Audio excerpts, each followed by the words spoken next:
Welcome to the September issue of TXK Magazine. I'm Libby White, and we are here at the home of Kelly and Jeff Phillips for our special home edition.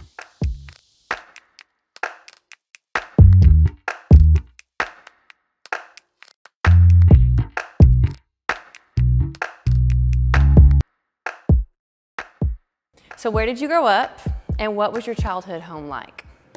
I grew up in southeast Oklahoma.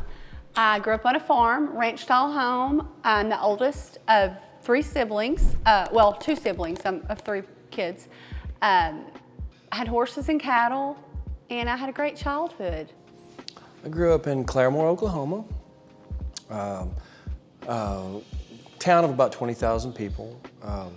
We lived about 11 miles outside of town, so we were out in the country. I mean, there wasn't very many people out there, and I grew up like Kelly in a 1,700 square foot ranch-style house, 3-bed, 2-bath. Well, when you thought about your dream home as a child, what was it like? Kelly, we'll start with you.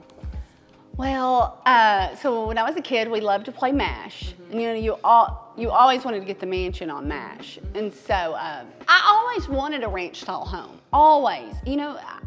Which nobody in my family really had a 2-story house anyway, but that was a dream to have just a big, inviting, one-level, 1-story home, something grand, I mean, like I have here on the hill with a view.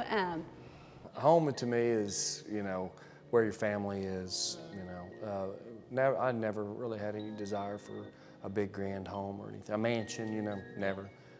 Just something small and comfortable and, family oriented. That's all I care about. So explain the journey from selling your last house on Springwood Circle to where you are today. Like I said, the house meant nothing to either one of us.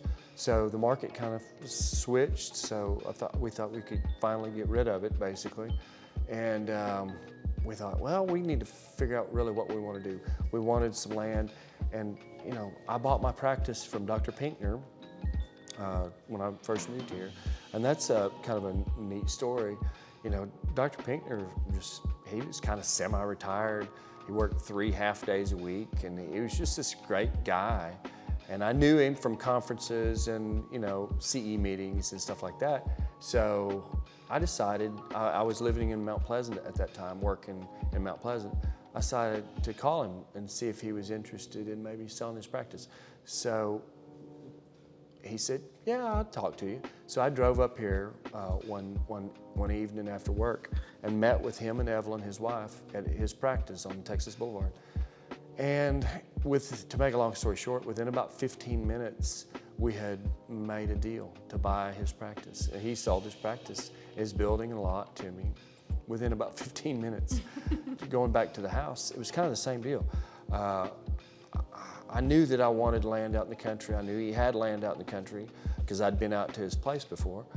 And so we decided to ask him for dinner and said, hey, can you cook us dinner? So they said, yeah, we'll cook you a steak, So we came out and we visited with him. We ate steak. And so I got to ask y'all something. We're interested in buying your land. We would love to have you stay here forever with us. So what we want to do is buy your land. We want to fix it up. We want to cut an acre out for you, let y'all live here forever. We want first right of refusal on your house. If y'all ever decide to leave or pass away, then we get the first right to buy your place when you decide to leave. But we want to buy your place and fix it up, and we want to live here forever. And they said, that sounds like a good idea. So within 15 minutes, we threw some numbers out. We both agreed on everything. In about 15 minutes, we had a deal. Wow, and how many acres is this property? It's a little over 50 acres. Wow. As Jeff has faced some health challenges, can you describe how those affected your building plans? Yes, I have limb-girdle muscular dystrophy. Got that from my dad. He got it from his mom. It's autosomal dominant, but it's a wasting disease. Everything is good on my body, my mind, my heart, my organs are all good, but my muscles just slowly waste. And there's no treatment, there's no cure. All you can do is kind of eat healthy and work out as good as you can. So that's what I do. So yeah, when we designed this house, you know, I said, you know, I don't want any steps in it. You know, I want zero threshold doors. I want wide doors in case I have to get in a wheelchair. I don't want to be, you know, scraping paint off the walls, you know, busting around in here. Because you know Kelly would be a crazy driver of that thing, I'm right? OCD, because Right. I'm OCD. I'd be like, Jeff, Yeah. we're going to put you in a little wheelchair. So we built it a very open house with no impediments like that. A very open shower, so I won't have any problem getting in and out of that and getting cleaned up. It really is not hard to build a house that is accessible. So what was the most difficult part of the building process? Finishing a house, yeah, is definitely the most difficult. You know, because, you know, these guys, they have, all these subcontractors, they have different jobs, they start, they have a limited amount of people. You know, this has to be done before this, so it's very difficult to line everybody up and finish a house. Well, what are your favorite areas of your home? Okay, so I'll answer that.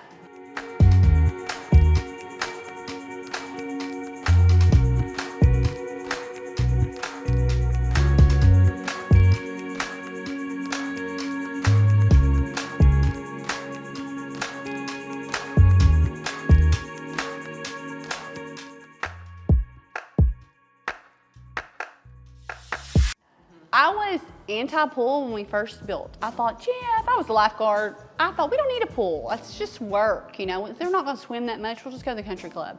We use our pool 6 months out of the year. I mean, and if we're not in the pool, we're enjoying the back patio. So by far, the pool back patio is our favorite area.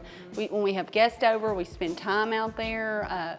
I've had, what, 15 pool parties in a year? Yeah. I mean, I'm always like, Molly, your birthday is always going to be a pool party. There's no negotiation because we just have a cool outside place to entertain. So I think me and him would both agree that outside. What is your hope for your family in this home for the future? My hope is my kids see this as, you know, their house forever.